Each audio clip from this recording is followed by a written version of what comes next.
Although the ruling party has the habit of praising the ballot box as the ultimate element of democracy, it enjoys great anti-democratic privileges compared to opposition parties ahead of the upcoming general elections. For one thing, a large portion of the mainstream media is under government control. Some among them even act like government mouthpieces, resembling Pravda of the Soviet Union. The remaining media outlets, apart from those openly dissident ones, meanwhile, feel the pressure of the government on them. An average media outlet feels the need to not disturb the government, as it is rare for a media outlet to survive solely based on sales. The state is a major contributor to the media, as the advertisements given by public institutions constitute a significant portion of the revenue of the media. Media bosses usually earn most of their money in businesses other than the media, and all know that only well-behaved bosses are granted public tenders. Those who do not toe the government line would also have difficulty in obtaining a permit for any business that they want to establish. Moreover, dissident media outlets have great difficulty in receiving advertisements from companies, as company owners know they would be punished by the government for financially supporting a dissident outlet. Additionally, mainstream media outlets risk facing frequent visits by tax inspectors if they should publish or broadcast a story that bothers the government. The upcoming elections will not be fair because there is no democracy in Turkey, Mehmet Altan, a professor of economics in Istanbul University, told Sunday's Zaman. Under such a democratic media environment, it is not surprising that opposition parties have often complained, particularly after the general elections in 2011, in which the ruling Justice and Development Party, AK Party, won for the third time in a row, about their voices being not heard by the public. That is not surprising, considering that the government has managed to control an even larger part of the media in the past few years. Media coverage largely favors government. Last year's presidential election, which the ruling party's Recep Tayyip Erdoğan won, gives a very clear idea of how media coverage contributes to democracy in Turkey.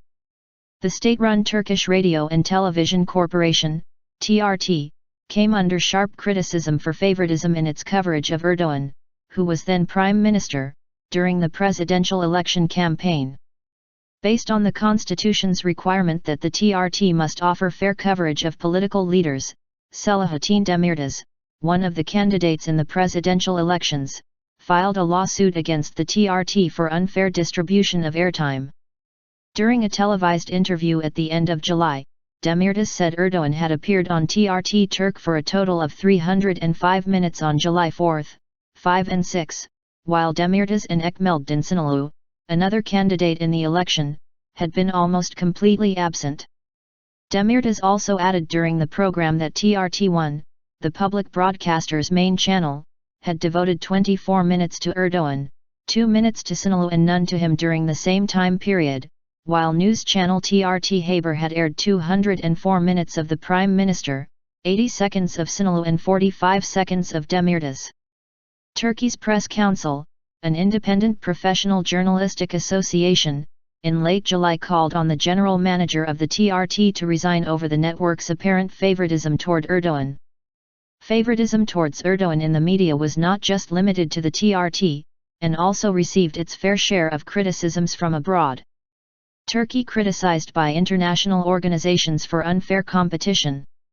Election monitors from the Organization for Security and Cooperation in Europe, OSCE, which observed the presidential election in August, said the presidential election process had been tainted by biased media coverage during the campaign period.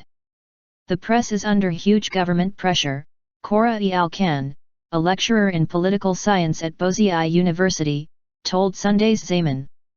Haber Turk News Channel recently stopped broadcasting discussion programs, apparently out of concerns that a remark from one of the participants during debates might disturb the government ahead of the elections. The European Commission also pointed out in its progress report about Turkey published last October that the TRT displayed bias in its coverage of election campaigns, municipal as well as presidential, in favor of the governing party and its candidate, the Prime Minister Erdoğan. The fairness of the parliamentary elections to be held on June 7 is further crippled by the obvious favoritism of President Erdoğan towards the ruling party. Although a president is required as per the constitution to cut off ties with his political party after being elected, Erdogan has been holding rallies and asking people to vote for the ruling party without directly naming the AK party in his remarks. Without any regard to the oath of impartiality he took before becoming president, Erdogan has also occasionally criticized opposition parties in his public speeches, saying he is a different president. The opposition also accused Turkey's election watchdog of failing to take measures to ensure fair polls ahead of the upcoming general election upon the board's refusal in February to restrict the political activities of the president, who has been acting like a ruling party figure. It is typical in Turkey for many television channels to broadcast live speeches by Erdogan and Prime Minister Ahmet Davutoglu, a privilege which leaders of opposition parties naturally rarely enjoy. That means double airtime for the ruling party on television as Turkey approaches critically important elections. A dictatorship dressed in democratic robes. This picture of the media reveals how Turkey has started to look like a dictatorial regime behind a deceptive facade of democracy. Other than a media environment dominated by the ruling party, the second major obstacle before free elections is the extensive use of public resources by the ruling party, including Erdogan, during election campaigns. This is the reason why leaders of opposition parties have complained on various occasions in the past that they are actually competing against the state rather than the ruling party in the elections. Many AK party officials use official events and inaugurations as platforms to boost their campaigns and gain undue advantage over the opposition. Such events represent no financial burden for the ruling party as they are financed by state resources. This means the ruling party has much more in its purse than an opposition party to spend on advertising during the campaign. We noted that the Prime Minister Erdogan making use of administrative resources during the campaign period sort of damaged the campaign period. Asa Lindestam, chair of the OSCE Parliamentary Assembly's General Committee on Political Affairs and Security, said at a press conference a day after the presidential elections on August 10. The ruling party has also been favored, based on the political parties law, in the funding granted by the state to parties each year. According to the law, state financial aid is distributed among political parties represented in parliament in proportion to the total valid votes received by each party in the previous general election.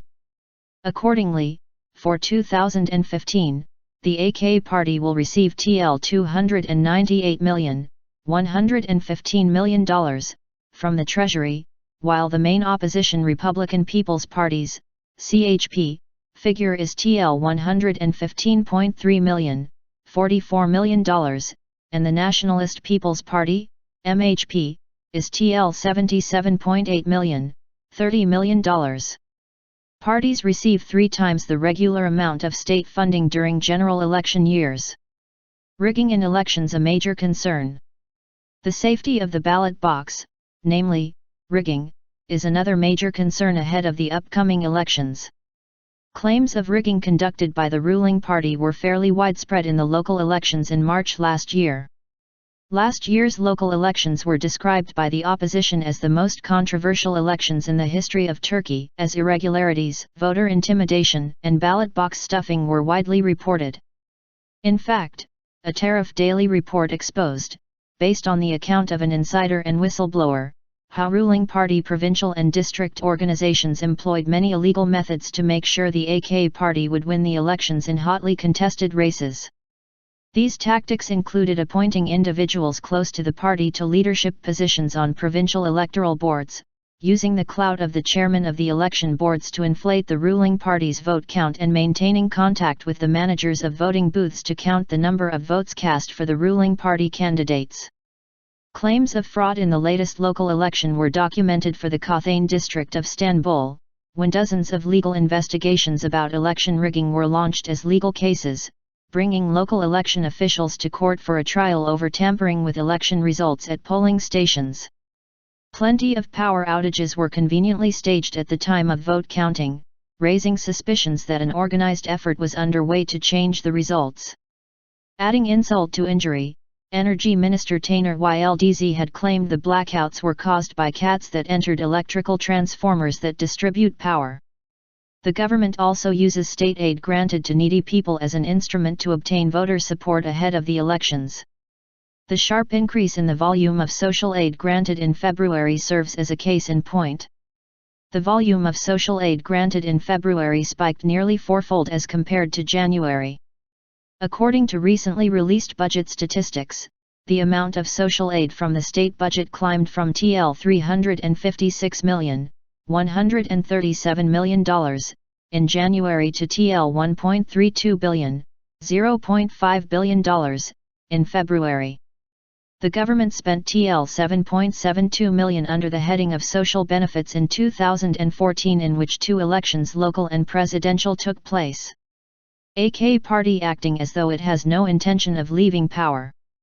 It is meaningless to expect the government, apparently rather anxious as some of its former members have been accused of being involved in corruption, to take steps to eliminate unfairness in the political competition. That would mean risking losing power, which is something that the AK party is ready for, analysts feel. The government has gotten much more authoritarian since the anti-government Gezi Park protests of June of 2013, but particularly after 2 sweeping graft probes that went public on December 17 and 25 of 2013. After December 17 and 25, the AK party seem to be ready to do anything not to lose power, Alton said. Alken of Bozei University agrees. As the AK party do not plan to lose power, all sorts of manipulations, rigging, ballot box stuffing should be expected in the upcoming elections, Alken said, noting that the AK party faced several serious allegations of rigging in the last local elections. In addition to allegations of corruption, some members of the government, first and foremost Erdogan, who headed the government until he was elected president, blatantly violated the constitution and some laws in various ways such that most believe the government would do its best, including election rigging, to remain in power. It's not easy to expect people who blatantly commit crimes to respect democratic rules, Alton said. 4 cabinet ministers left their posts following the December 17 graft probe, but the judicial investigation about the corruption was dropped by prosecutors under obvious government intervention. Some members of the ruling party, as well as Erdogan, who is also alleged to be involved in corruption, know they would most likely be called to account before the law the moment the ruling party loses power.